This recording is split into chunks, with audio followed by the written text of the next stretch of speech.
Setelah sebelumnya para fans sepak bola nasional dibuat ketar-ketir soal kejelasan permasalahan kiper Martin Paes, akhirnya pada 18 Agustus 2024, Ketua Umum PSSI Erick Thohir mengumumkan kalau Martin Paes sudah bisa membela timnas Indonesia. Tentu saja kabar itu disambut sukacita, apalagi bertepatan dengan HUT ke-79 kemerdekaan Republik Indonesia. Hal ini bisa dikatakan sebagai kado istimewa bangsa Indonesia buat persepak bolaan nasional.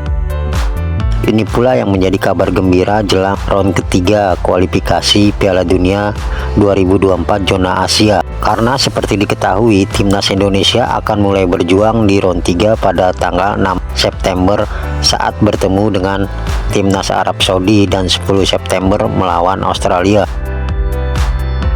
Martin Paes yang merupakan kiper FC Dallas sayang sekali belum bisa main saat bertemu dengan timnas Arab Saudi. Ia baru bisa debut bersama timnas Indonesia ketika bentrok melawan Australia. Paes pun dipanggil di antara 26 timnas Indonesia lainnya untuk menghadapi Arab dan Australia. Pemanggilan kiper yang punya tinggi 192 cm ini tentu saja disambut oleh para fan timnas Indonesia. Bahkan klub Martin Paes FC Dallas ikut pula sukacita. Tidak sabar untuk melihat Martin Paes bermain untuk Indonesia. Demikian unggahan FC Dallas di Instagramnya. Unggahan itu pun dikomentari ribuan netizen. Sementara Martin Paes sendiri mengungkapkan hal yang sama. Saya tidak sabar bermain di kancah internasional untuk Indonesia, kata Martin Paes dikutip dari laman resmi klub FC Dallas. Saya sangat gembira, saya tidak sabar untuk menunjukkan kualitas saya untuk Indonesia, lanjutnya.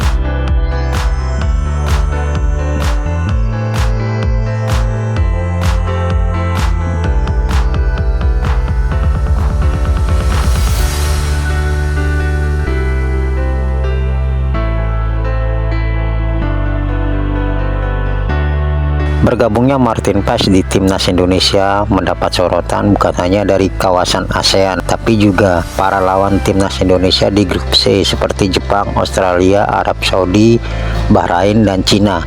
Mereka mulai ketar-ketir dan tidak lagi menganggap remeh timnas Indonesia. Wajar bila mereka menilai demikian, sebab jika melihat statistik kiper kelahiran Nijmegen Belanda ini sungguh-sungguh mentereng.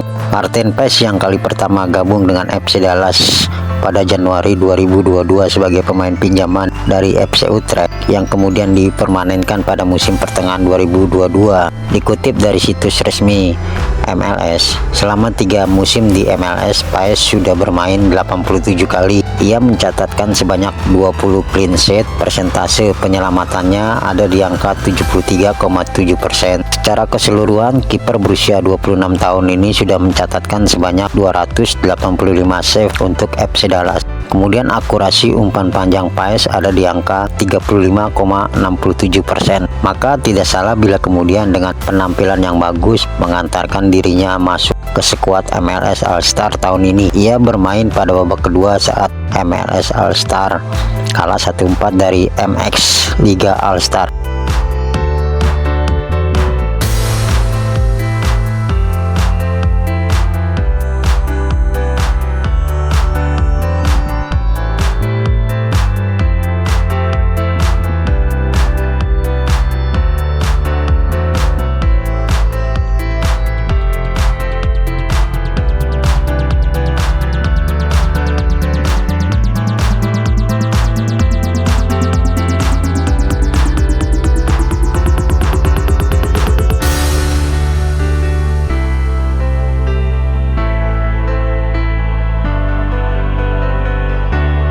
Selain statistik mentereng, yang juga patut jadi perhatian adalah ketika aksinya mampu 2 kali tendangan Lionel Messi ditepis. Kemampuan menepis itu terjadi dalam laga uji coba pramusim FC Dallas melawan klub Lionel Messi Inter Miami. Paes yang selalu menjadi starter ketika itu mampu menepis tendangan Messi pada menit ke-12. Lionel Messi yang menerima umpan berada di depan kotak penalti. Messi melesatkan tembakan dengan kaki kiri. Bola tendangan itu bisa ditepis oleh Martin Paes. Sedangkan tepisan keduanya ketika Paes menepis bola tendangan sudut langsung dari Lionel Messi.